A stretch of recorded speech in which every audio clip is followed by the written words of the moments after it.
తెలంగాణ ఉద్యమకారుల జయంతి action committee ఆధ్వర్యంలో Basheerbagh press క్లబ్లో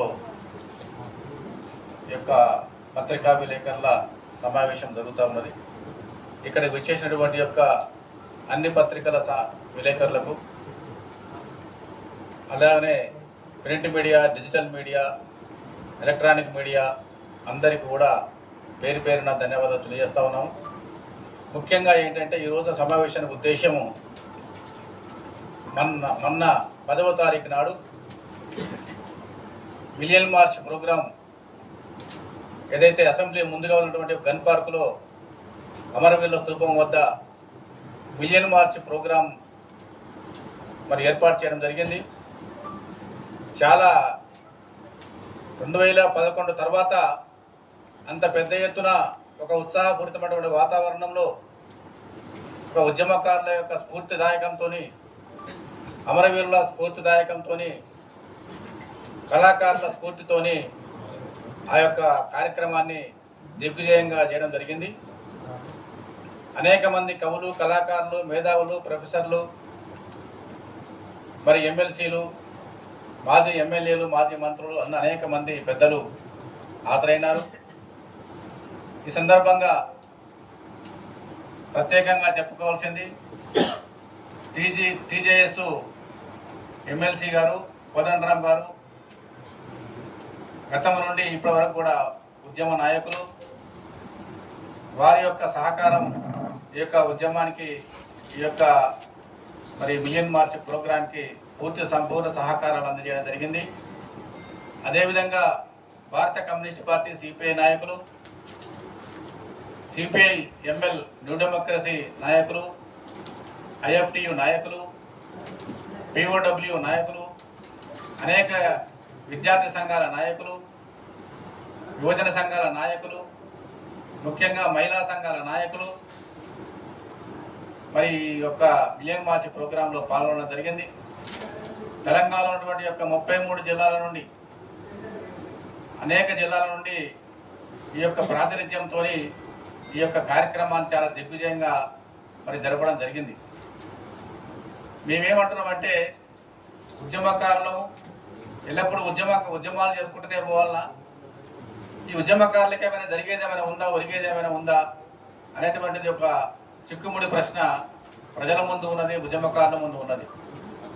మేము అడుగుతున్నామంటే ఉద్యమకారులు సుమారుగా 1200 మంది మరి దశలో, తొలి దశలో 369 మంది ఉద్యమకారులు అమరులయ్యారు, బలిదానాలయ్యారు, ఈ తెలంగాణ కోసం బలిదానమయ్యారు. అటువంటి వారి కోసము ఇప్పటి వరకు కూడా ఏ ప్రభుత్వాలు కూడా ఏమి చేయలేకపోయినాయి. గతంలో ఉన్నటువంటి యొక్క బీఆర్ఎస్ పార్టీ కానీ, బీఆర్ఎస్ ప్రభుత్వం కానీ, కేసీఆర్ ప్రభుత్వం కానీ చాలా దుర్మార్గంగా ఉద్యమకారులని, ప్రజలని, తెలంగాణ సంస్థల ప్రజలని, కార్మికులని, కర్షకులని, విద్యార్థులని, యువజనులని, మేధావులను వాడుకొని వదిలేసినారే తప్ప ఏ ఒక్కరోజు కూడా ఉద్యమకారుల గురించి ఆలోచన చేయలేదు. ఉద్యమకారులను పట్టించుకున్న పాపాన పోలేదు. ఉద్యమకారులని కనీసం ఎవరైనా అమరులైతే వారి కుటుంబానికి వెళ్ళి ఓదార్చిన పాపాన పోలేదు.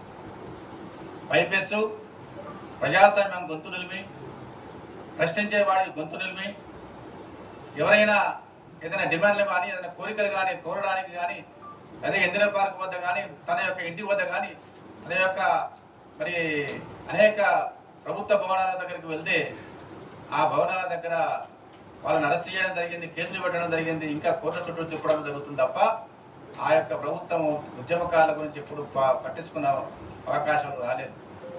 ఆ యొక్క ఉద్దేశమే లేదు, ఆ యొక్క ప్రేమనే లేదు. వాళ్ళు బట్టి ఎట్లాగో పట్టించుకోరు. కాబట్టి మేమేమంటున్నామంటే ఇప్పటికైనా కనీసం ఈ కాంగ్రెస్ పార్టీ ప్రభుత్వమైన, రేవంత్ రెడ్డి గారి ఆధ్వర్యంలో నడిచేటువంటి యొక్క ఈ ప్రభుత్వమైన పట్టించుకుంటున్నటువంటి యొక్క ఆశ మాత్రం మాలో ఉన్నది.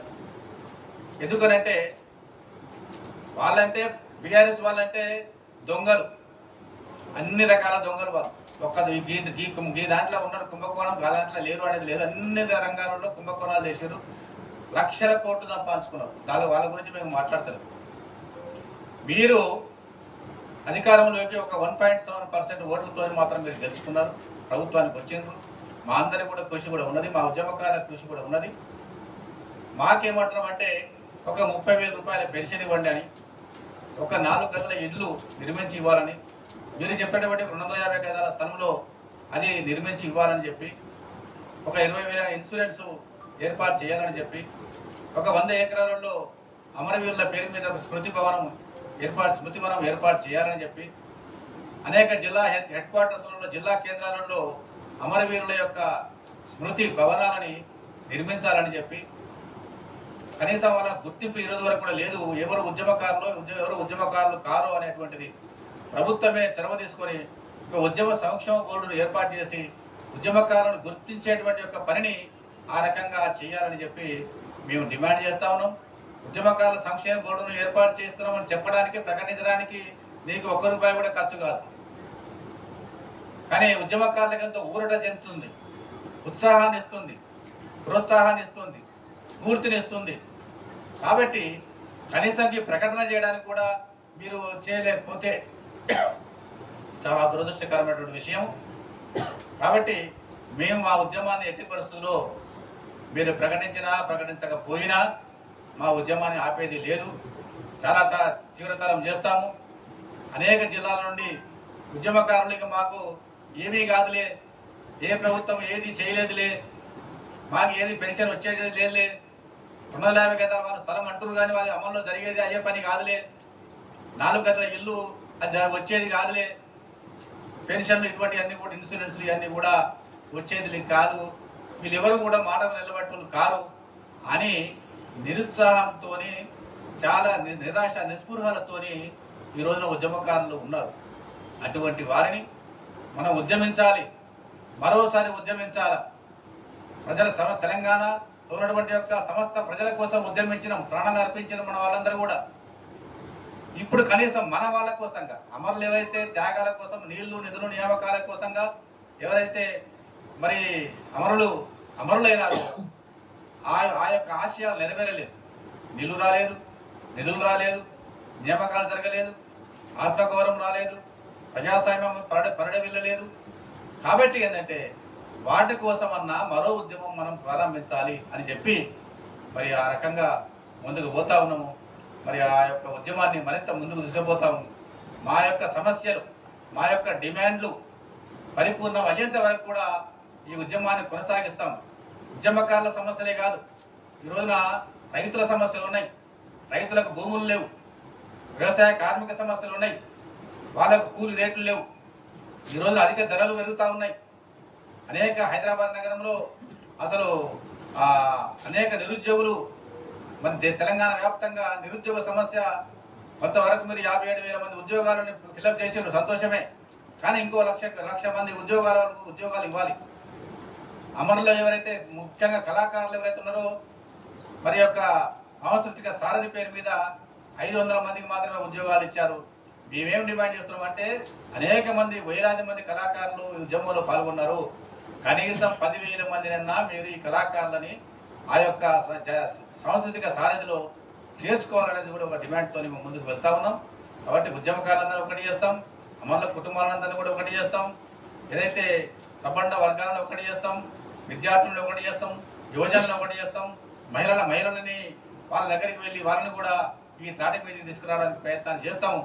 కాబట్టి మా యొక్క సమస్యలను పరిష్కారం చేయాలని విజ్ఞప్తి చేస్తూ, ముఖ్యంగా మొన్న మిలెట్ మార్చుకు సబ్బండ వర్గాల ప్రజలు, కార్మికులు, కష్టజీవులు, పేదలు, ముఖ్యంగా అనేక కమ్యూనిస్ట్ పార్టీ వాళ్ళు, సిపిఐ వాళ్ళు, సిపిఐ న్యూ డెమోక్రసీ వాళ్ళు, మరి పిఓడబ్ల్యూ వాళ్ళు, ఐఎఫ్టియు వాళ్ళు, అనేక మంది మరి ఉద్యమ నాయకులు, మరి తెలంగాణ ఉద్యమంలో పనిచేసినటువంటి యొక్క నాయకులు వచ్చి సంఘీభావాన్ని తెలియజేయడం జరిగింది, సౌహార్దతను తెలియజేయడం జరిగింది.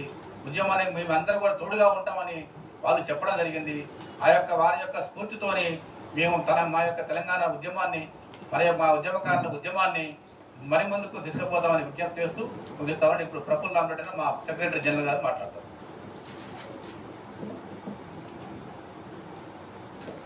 ముందుగా పత్రికా విలేకరులకు, మీడియా మిత్రులకు అందరికీ కూడా నమస్కారం. ఏదైతే మొన్ననే మార్చి 10వ తారీఖు మిలియన్ మార్చ్ డేను నిర్వహించుకున్నాం. ఆ మిలియన్ మార్చ్ డేకి విచ్చేసిన పొలిటికల్ రాజకీయ పార్టీలే కానీ, ప్రజా సంఘాలే కానీ, వ్యక్తులే కానీ రాష్ట్ర వ్యాప్తంగా విచ్చేసినారు. దాన్ని విజయవంతం చేసినారు. కావున మేమందరం కూడా తెలంగాణ ఉద్యమకారుల జేఏసీ పక్షాన వారికి అందరికి కూడా ధన్యవాదాలు తెలుపుతున్నాం. అదేవిధంగా ఉస్మానియా యూనివర్సిటీ నుంచి స్టూడెంట్స్ ఆర్గనైజేషన్స్ కూడా దీంట్లో పాల్పంచుకున్నాయి. మిగతా సంఘాలన్నింటికి కూడా మరోసారి ధన్యవాదాలు తెలుపుతూ దీన్ని రాబోయే కాలంలో ఇంకా ప్రతిష్టంగా ముందుకు తీసుకుపోతాం. కాబట్టి వచ్చే నెలలో కూడా మా రాష్ట్ర మహాసభలు ఉన్నాయి. కాబట్టి దానికి కూడా మీకు అందరికి కూడా ఆహ్వానం పలుకుతాం. అదేవిధంగా మొత్తం రాష్ట్ర కళాకారులకు, మహిళలకు, పార్టీలకు మరొకసారి ధన్యవాదాలు తెలుపుతూ